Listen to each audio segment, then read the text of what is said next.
Gravando. Boa noite, caros alunos, caras alunas. Espero que estejam bem.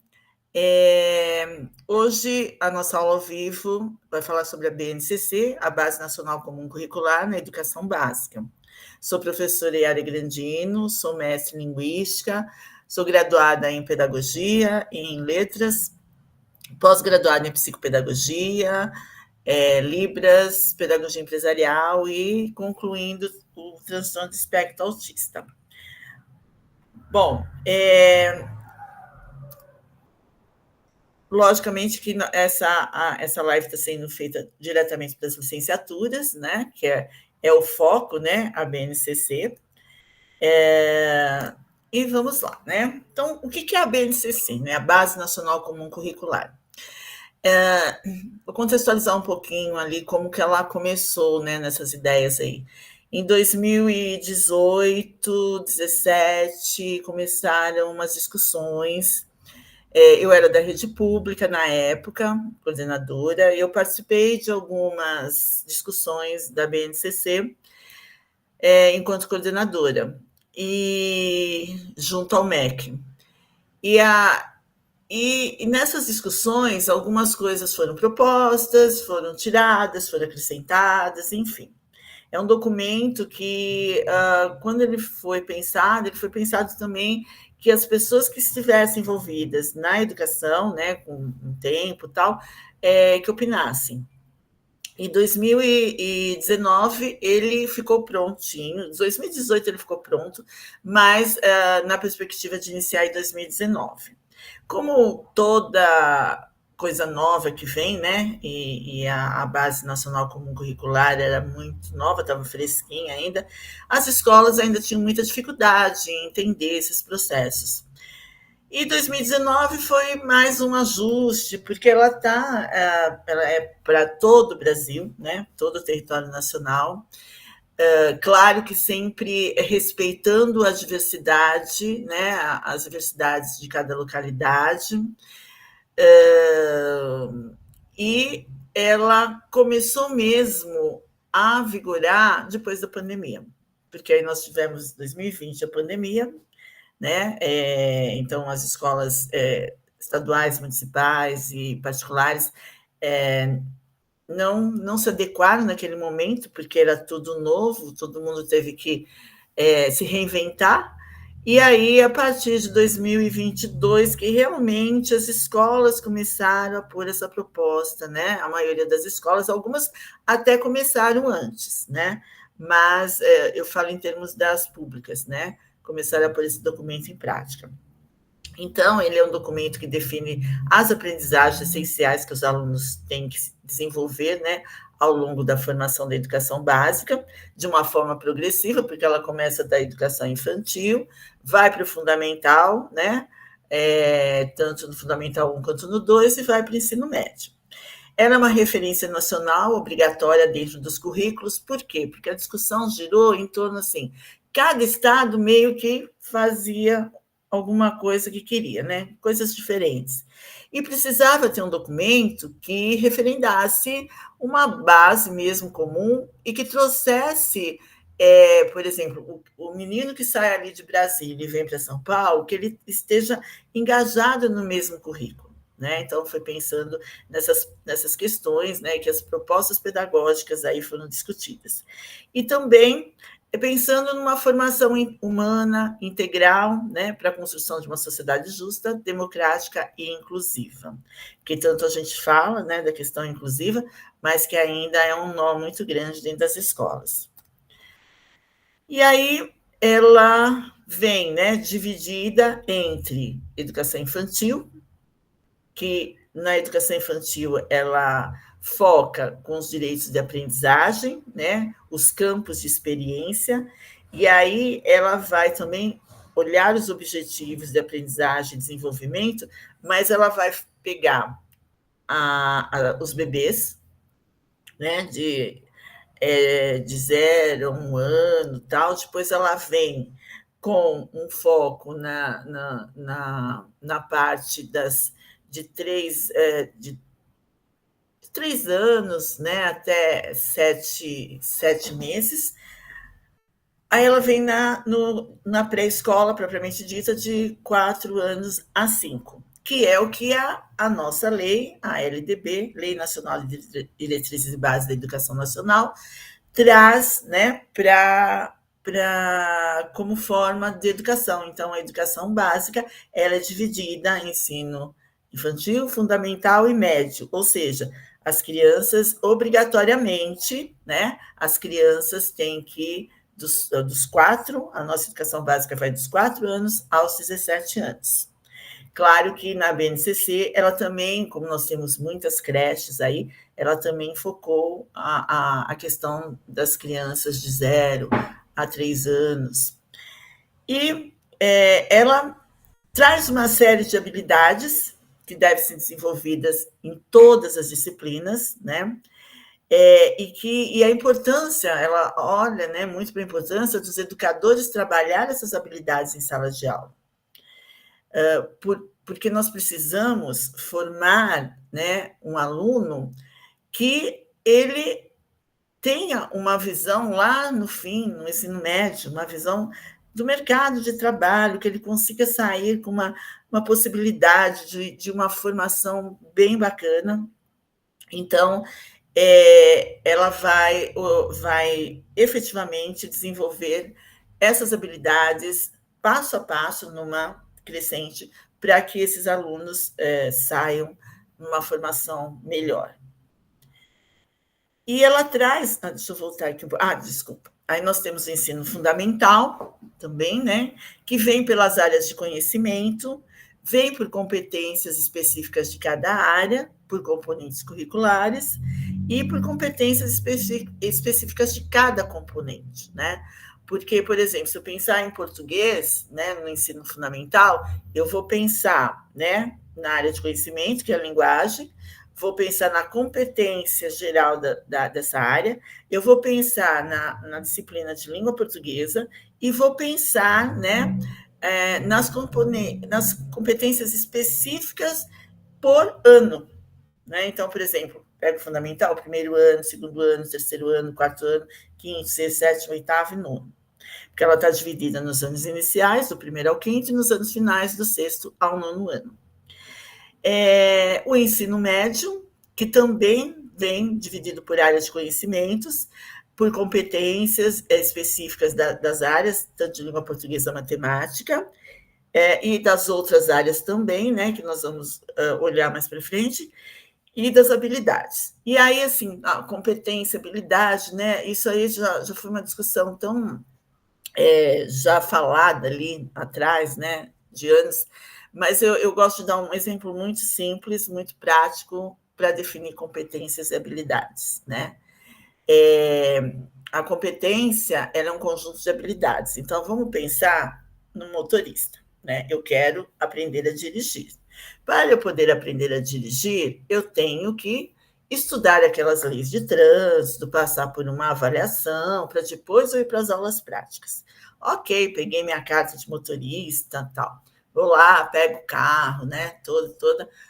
Respeitei parei, né? Onde não era proibido, o semáforo, respeitei as leis de trânsito. Ok, então eu sou competente, né?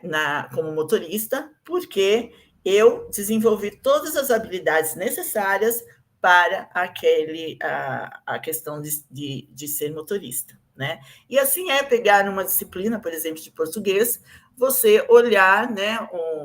O menino precisa saber escrever o gênero carta.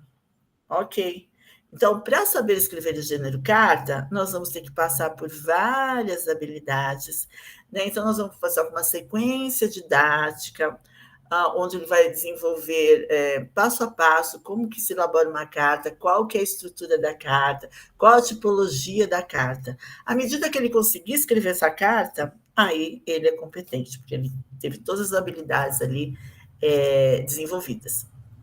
Então, esse trabalho, né, na sala de aula, ele é imprescindível. Tá? E aí, A base é um documento de caráter normativo que define o conjunto progressivo de aprendizagens essenciais que todos os alunos devem desenvolver ao longo das etapas e modalidades da educação básica, né? Ele foi previsto, né, no Plano Nacional de Educação, no PNE, e o PNE ele veio, são metas, né? São mais ou menos PNE, que virá o próximo, eu já vi umas 30 metas ali, mas ele tem eu não sei dizer para vocês o X de metas, mas está lá, e ele de 2014 a 2024, ele teve 10 anos aqui, né, que vigorou essas metas que deveriam ser cumpridas na área da educação. Ele termina esse ano, aí em 2025 começa mais um outro PNE, com novas metas. Algumas vão ser reelaboradas, outras vão ser acrescentadas e outras vão permanecer, né? Então, ele é um documento, né, que ele é exclusivo para a educação escolar, e está definido na LDB, né, na 9394 de 1996, e também nas DCNs, né, nas Diretrizes Curriculares Nacionais da Educação Básica. Então, as aprendizagens essenciais definidas na BNCC, elas vão assegurar que os estudantes desenvolvam 10 competências gerais. E essas competências vão levar, né, ao desenvolvimento da aprendizagem. Por isso que eu já olhei lá, né, já falei um pouquinho do que é competência e habilidade, para ficar um pouco mais claro. E também, dentro desses conhecimentos, esses conceitos, desses procedimentos, dessas habilidades, também existe a questão das práticas cognitivas e socioemocionais, né? Atitudes e valores para resolver demandas complexas da vida cotidiana e do pleno exercício da cidadania e do mundo do trabalho. Bom, dando sequência aqui, aí nós temos as 10 competências aí gerais da BNCC. E essas 10 competências, elas estão definidas para todos os segmentos, da educação infantil ao ensino médio. Então, nós temos a primeira como conhecimento, que é a questão de valorizar, né, e utilizar os conhecimentos do mundo físico, social, cultural e digital, porque você tem que entender e explicar essa realidade, né, e aprender a colaborar com a sociedade nessa valorização. O 2, que é o pensamento científico crítico e criativo, e que ele vai focar um pouco no exercitar a curiosidade intelectual e utilizar a ciência como criticidade e criatividade. Por quê? Aí a gente vem com a questão das pesquisas mesmo, né? Para investigar causas, elaborar hipóteses, formular e resolver problemas e criar soluções. O terceiro é o repertório cultural, né? Então, valorizar as diversas manifestações artísticas e culturais. Participando de práticas diversificadas de produções artísticas e culturais. O quarto é utilizar diferentes linguagens. E quando a gente fala de utilizar diferentes linguagens, nós estamos falando de todas as linguagens artísticas, a linguagem mesmo que a gente utiliza. Nós temos a língua portuguesa, mas nós temos uma outra linguagem que ela é utilizada. E hoje a educação básica, ela já tem uma prioridade na questão da Libras, do ensino de Libras nas escolas, né? Está começando, e a Libras, para nós, é a segunda língua oficial, né? Mas para o surdo, é a primeira. E a segunda é a língua portuguesa para o surdo, é o inverso da gente, né? Então, a linguagem em todos os sentidos, né? Para expressar e compartilhar informações, experiências, ideias, sentimentos, que leve a entender o mundo, né? O momento, né, que a gente está, entendimento de tudo. A quinta cultura digital, que compreende utilizar e criar tecnologias digitais, que hoje são muito importantes, né, de uma forma crítica e significativa, porque essas tecnologias, elas permitem que nós possamos comunicar com o mundo inteiro e acessar e produzir informações de qualquer lugar. Então, é importante que esse conhecimento ele exerça um protagonismo, né, dentro da educação e uma autonomia. O sexto é o trabalho e projeto de vida. Então, entender o mundo, né, e apropriar-se do conhecimento e das experiências. E também esse mundo do trabalho, né, para fazer escolhas, poder fazer escolhas, alinhar a cidadania ao seu projeto de vida, com liberdade, autonomia e responsabilidade. O sétimo é argumentar, com base em fatos, dados e informações confiáveis. Então, formular, negociar e defender ideias, pontos de vista, decisões comuns, sempre com base, né, em direitos humanos, consciência socioambiental, consumo, responsabilidade e ética. O 8 é o autoconhecimento e autocuidado, né, que é conhecer-se e compreender-se na diversidade humana e apreciar-se. E aí o cuidar da sua saúde física, emocional, reconhecendo suas emoções e as dos outros, com autocrítica e capacidade de lidar com elas. O 9 é empatia e cooperação, que é exercitar a empatia, o diálogo, a resolução de conflitos e a cooperação. E fazer-se, né, respeitar, promover o respeito aos outros, aos direitos humanos, com conhecimento e valorização da diversidade, sem preconceito de qualquer natureza. Hoje nós falamos muito dessa questão da diversidade, da questão da inclusão. A inclusão é o respeito à diversidade, é o respeito às diferenças. A inclusão não é só as necessidades educativas especiais, não, ela é as diferenças de uma forma geral, desde o índio, do negro, da criança de rua, do pobre, enfim, das diversas demandas aí da sociedade. E a 10, responsabilidade e cidadania, que é valorizar e apropriar-se de conhecimentos e experiências, né? Entendendo o mundo do trabalho, fazer escolhas alinhadas à cidadania, ao seu projeto de vida, com liberdade, autonomia, criticidade e responsabilidade.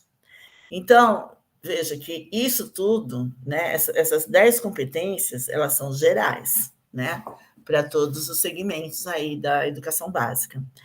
E se o professor conseguir entender, né, essas competências em cada etapa da educação básica, em cada disciplina, com certeza nós teremos alunos que realmente se destacarão aí no mundo do trabalho, né?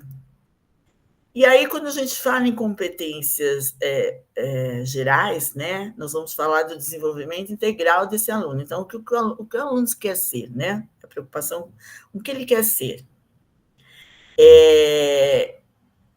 Quando nós falamos das aprendizagens essenciais, nós vamos falar das competências e habilidades, mas dentro das etapas e componentes curriculares, dentro de cada disciplina. E quando a BNCC olha a igualdade e qualidade, ela vai pensar na equidade, né? Nessas questões inclusivas aí, né? Que nós devemos respeitar. E não adianta você deixar o menino lá na sua sala, que tem dificuldade, né? Vamos pegar agora uma questão mais inclusiva mesmo, que é a questão um autista, por exemplo, que hoje a gente tem uma demanda muito grande nesse sentido, nas salas de aula da educação básica, deixar ele sozinho lá fazer o que ele quer, né? O professor tem que estar ali para ter uma prática pedagógica com esse aluno de forma diferenciada, né? Com metodologias diferenciadas, adequando o currículo, enfim. E aí, quando a gente fala nos currículos, nós vamos falar nessas práticas pedagógicas, e aí também vai entrar a questão da avaliação.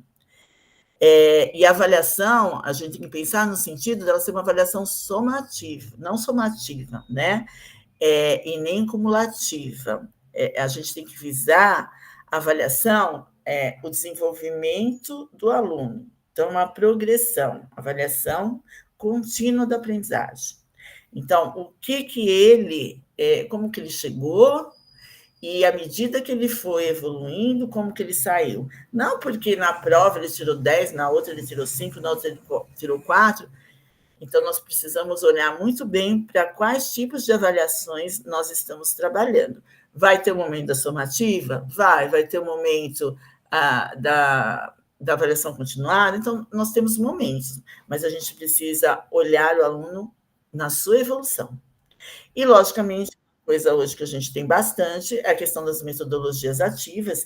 Então, o professor ele tem que ser bastante criativo para perceber que nas suas aulas ele precisa dinamizar, né? Ele precisa fazer com que o aluno interaja com ele, interaja com os colegas, e como ele sendo um mediador, um facilitador dessa aprendizagem. Para isso, nós temos várias metodologias ativas e, de acordo com a faixa etária, de acordo com a disciplina, a gente pode pôr em prática, né? Ô, professora, deixa eu só dar um adendo aqui nessa fala que a senhora falou sobre as metodologias ativas, né? Eu vejo ainda, né, na prática, que os professores ainda têm muita resistência, né, em utilizar coisas fora do tradicional, né, fora do giz e da lousa, né? Infelizmente, né? Mas eu acho que falta muito de conhecimento, falta do professor procurar mudar, porque assim, eu que trabalhei na educação básica há muitos anos e fui formadora de professores, o que eu percebia nas formações, quando você traz uma proposta nova, é difícil eles incorporarem aquilo logo de cara, né? Eles vão ficar aonde? Onde eles se sentem seguros. Não é porque ele é do mal, não. Eles vão ficar onde se sentem seguros, porque ali eles sabem a rota que eles estão seguindo. E aí, quando você propõe uma coisa diferenciada, para ele mudar, leva tempo. Eu tive uma experiência que eu comecei a formar os professores em 2003, com o processo de alfabetização na questão socioconstrutivista e tal. E depois eu fui coordenar uma escola que havia alguns professores que tinham sido meus cursistas.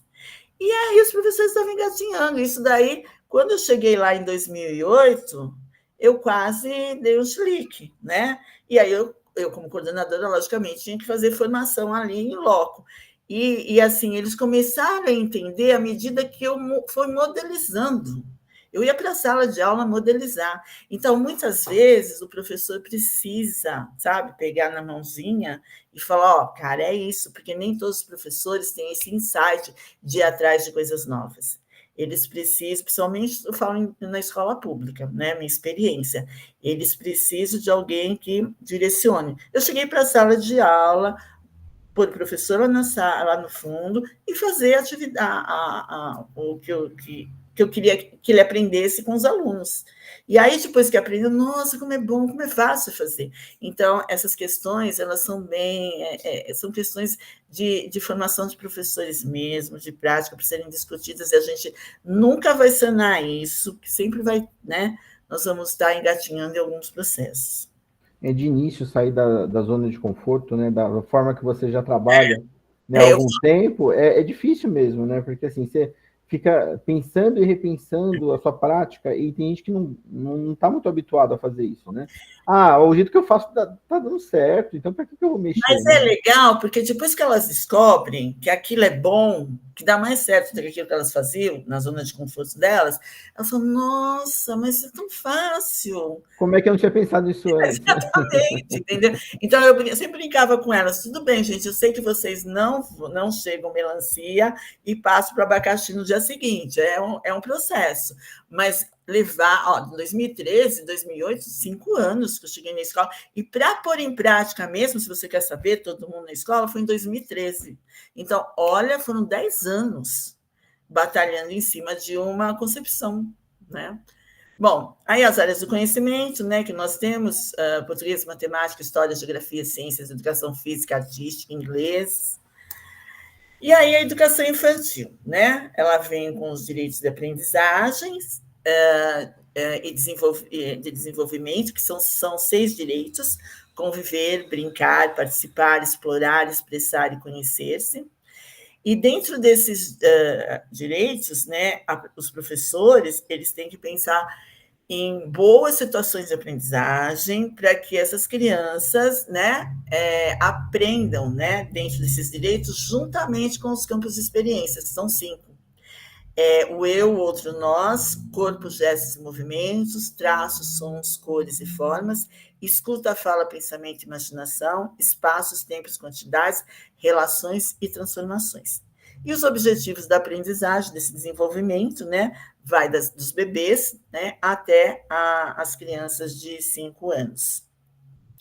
E, assim, o maior desafio da BNCC é entender competências e habilidades, né, o que cada disciplina traz nesse foco, e por ano, né, pegar primeiro, segundo, terceiro, quarto, e pensar como que eu posso desenvolver tudo isso de uma forma significativa dentro da minha sala de aula.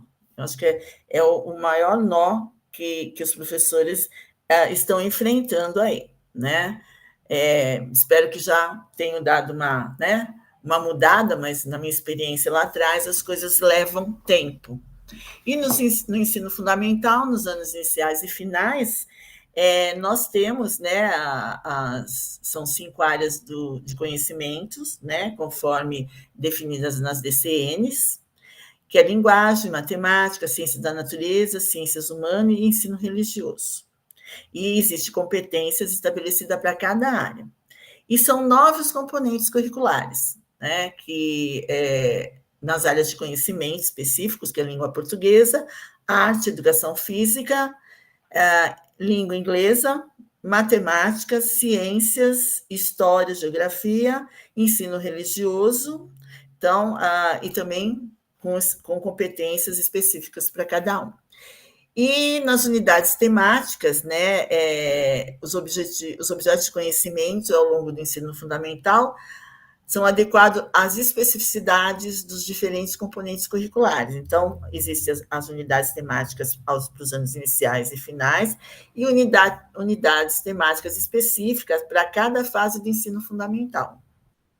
E também nos objetos de conhecimento, que se refere aos conteúdos, conceitos e processos, para mobilizar, né, diferentes habilidades relativas a cada unidade temática. Então, uma coisa depende da outra. E as habilidades, né, que são expressas aprendizagens essenciais, e que devem ser asseguradas aos alunos nos diferentes contextos escolares. E aí vem, né, as competências também do ensino fundamental, que estão atreladas lá com aquelas 10 competências que é para base comum do fundamental, do infantil ao médio, e aí ele vem falando, né, das áreas do conhecimento, das competências específicas de cada área, então, por exemplo, os componentes curriculares, língua portuguesa, arte, educação física, língua inglesa, matemática, ciências, geografia, história, ensino religioso. Cada uma vai trabalhar suas especificidades nos conteúdos, suas especificidades nas habilidades, nas competências. Então, o professor dos anos iniciais, dos anos finais e também do ensino médio, ele precisa estudar muito, né, para pensar em estratégias. Porque quando você pega a educação infantil e ensino fundamental, que ele está estruturado a partir de competências gerais também, aí você vai organizar nas 5 áreas de conhecimento, que vai, de uma forma integrada, né? Ele vai estar ligado aos componentes curriculares, mas nas suas especificidades de cada componente, e aí vai determinar as competências específicas por área. Né? Se você for pensar toda essa cadeia aí, né, todo esse fluxo, é um trabalho que você tem que pensar muito no que você vai desenvolver. Embora a base, se vocês pegarem um livrinho assim, ela traz já tudo pré-determinado ali, do infantil a ensino médio. Só que é como se você tivesse já seu plano prontinho.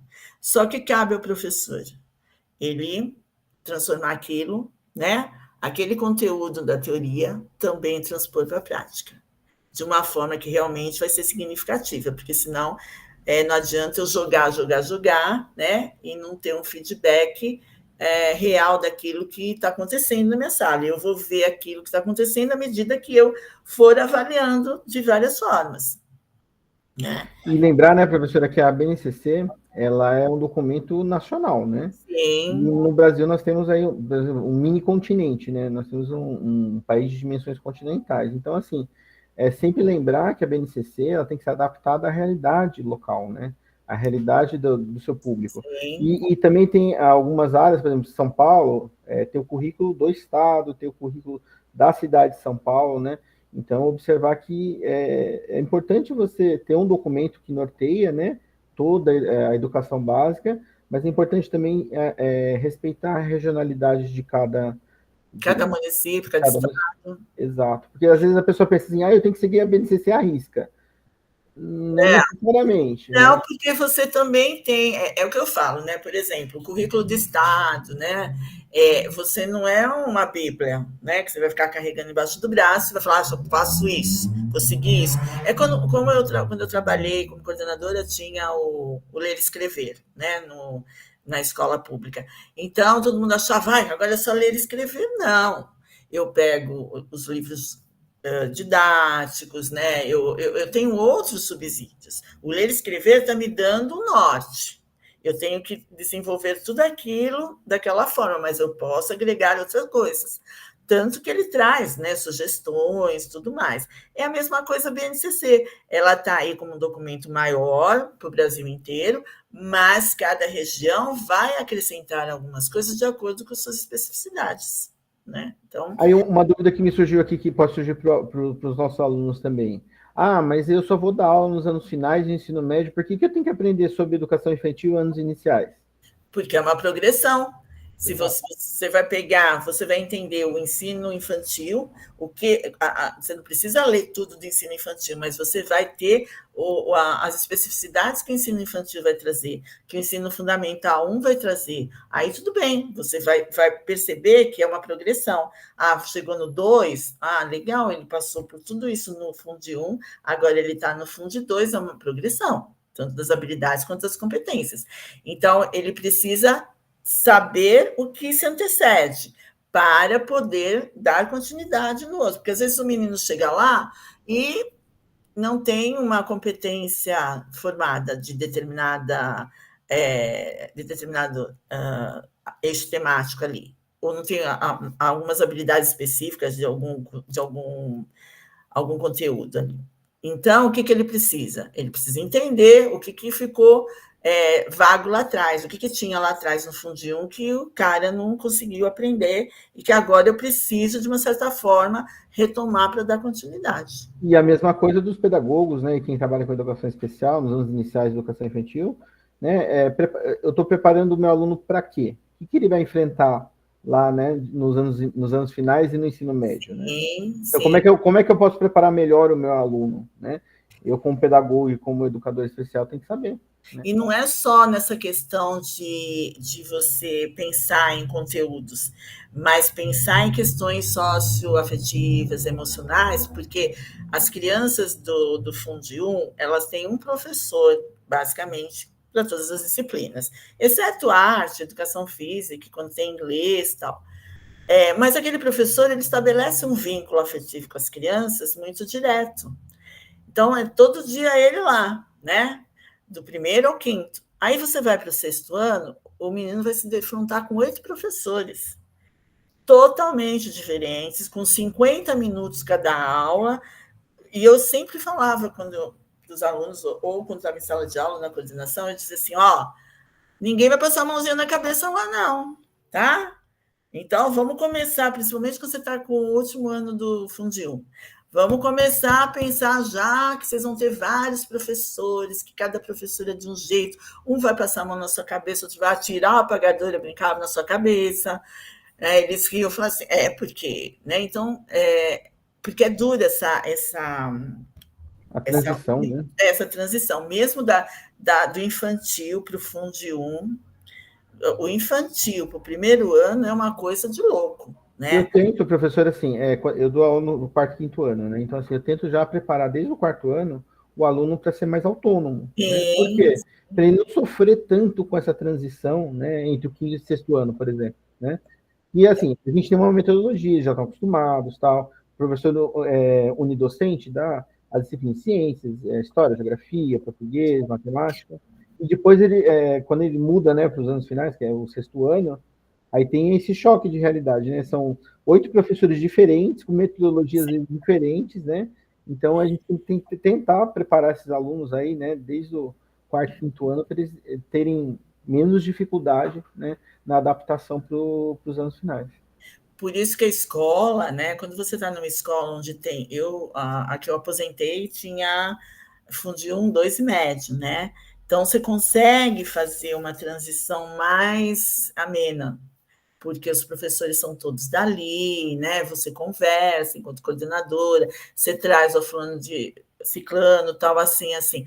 Agora, quando você está numa escola que é só infantil, aí eles vão para uma escola de primeiro ao quinto só, né? Aí é totalmente, eles chegam ali assim, cadê o parque, cadê a hora do sono, cadê não sei o quê, e é uma choradeira, e aí o primeiro e segundo mês é um ó, e até eles se adaptarem, os pezinhos deles, coitado, nem vai para É o que a chão. educação infantil é mais regrada, assim, nas creches, nas EMEIs e tal, em rotinas, né? Então, assim, aquela Sim, rotina, né, com as crianças. E muita gente fala assim, ah, mas em creche a criança não aprende nada, né? Ela só brinca.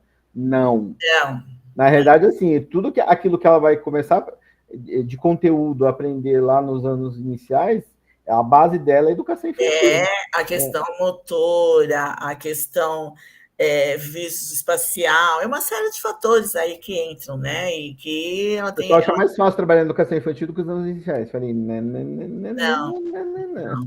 Eu acho que todos os segmentos são difíceis, né? É, assim, todos têm seu lado bom, seu lado ruim. Mas você, o aluno que está fazendo pedagogia, ou eu, por exemplo, a minha opção foi ficar de primeiro ao quinto ano. Né? Tem gente que gosta de ficar com a creche, que gosta de ficar com os pequenos, tem gente que gosta do Fundo de 2, que vai fazer outras licenciaturas, do médio, enfim. Mas eu cheguei a dar aula na pré-escola, mas a minha pré sempre foi de primeiro ao quinto ano, e de preferência os maiores. Cheguei a alfabetizar, tudo mais, mas eu gostava de quarto, quando era quarta série, né? Porque eu peguei a época de primeiro, segundo, terceiro e quarta séries, eu sempre gostava da quarta. Depois do primeiro ao quinto, lá eu para o quinto. Então, assim, é muito de cada um. A gente vai se descobrindo ali, né? Quando você vai para a sala de aula, naquilo que você se dá melhor, que você se acha mais competente. Bom, e aí no ensino médio também nós temos as áreas do conhecimento, né, também definidas pelas DCNs para o ensino médio, que são as linguagens e suas tecnologias, matemática e suas tecnologias, ciência da natureza e suas tecnologias, ciências humanas e sociais aplicadas e a competência estabelecida para cada área dessa. E nos componentes, obrigatórios, língua portuguesa, matemática, esses são obrigatórios, porque agora com esse novo currículo do ensino médio, aí, né, tem algumas diferenciações, e as competências específicas também estabelecidas para esses dois componentes, e as aprendizagens comuns, né, que são propostas na BNCC, que vai articular, né, integrar as diferentes áreas, né, de estudos, língua portuguesa, matemática, conhecimento do mundo físico e natural e da realidade social e política, arte, educação física, história do Brasil e do mundo, história e cultura afro-brasileira e indígena, sociologia e filosofia e língua inglesa. E as habilidades, que é aquela que nós já falamos, que para assegurar o desenvolvimento das competências, né, específicas de área, cada uma delas é relacionada a um conjunto de habilidades que representa aprendizagens essenciais a serem garantidas pela BNCC no ensino médio. Bom, deixa eu ver para cá agora. Deixa eu parar a apresentação. Bom, obrigado, professor Yara, por essa aula aqui, né, sobre BNCC. BNCC ainda é algo muito misterioso para muitos professores, né? As pessoas ainda, apesar de ser um documento não tão novo, né? Ela está em vigência desde 2018, temos 6 anos aí da implementação dela, ainda tem muita gente que tem dúvida, né? Eu faço algumas formações sobre BNCC, mas eu percebo que às vezes o professor não tem a mínima ideia do que eu estou falando ali. Então, você tem que, às vezes, ser muito didático, né, para explicar a formação da BNCC, que não é um documento que surge assim do nada, né? Tipo assim, agora vamos pensar no currículo nacional, né? Tipo assim, lembrar que já existiram os parâmetros curriculares, que já, né, tem a LDB vigente. Está amparado pelas legislações todas, Então, né? assim, não é um documento que surge do nada, ele surge amparado em outras documentações que servem de base, né, para fundamentar o funcionamento da BNCC. E lembrar, né, novamente, que a BNCC é um documento nacional, né, nós temos um Brasil enorme, né, um país de dimensões continentais. Cheio de diversidade. Cheio de diversidade, né, dentro, às vezes, da própria cidade, né, você encontra diversidade, você imagina, né, em caráter regional. Né, e sempre respeitar, né, os currículos de acordo com a sua regionalidade. Bom, eu abro agora né, para perguntas, quem tiver dúvida. Temos uma convidada aqui, a professora Lígia. A Aline. E a professora Aline. A professora Aline, ela está sempre aqui, né, nas lives, então ela já faz parte da live, né? Estou à disposição, gente.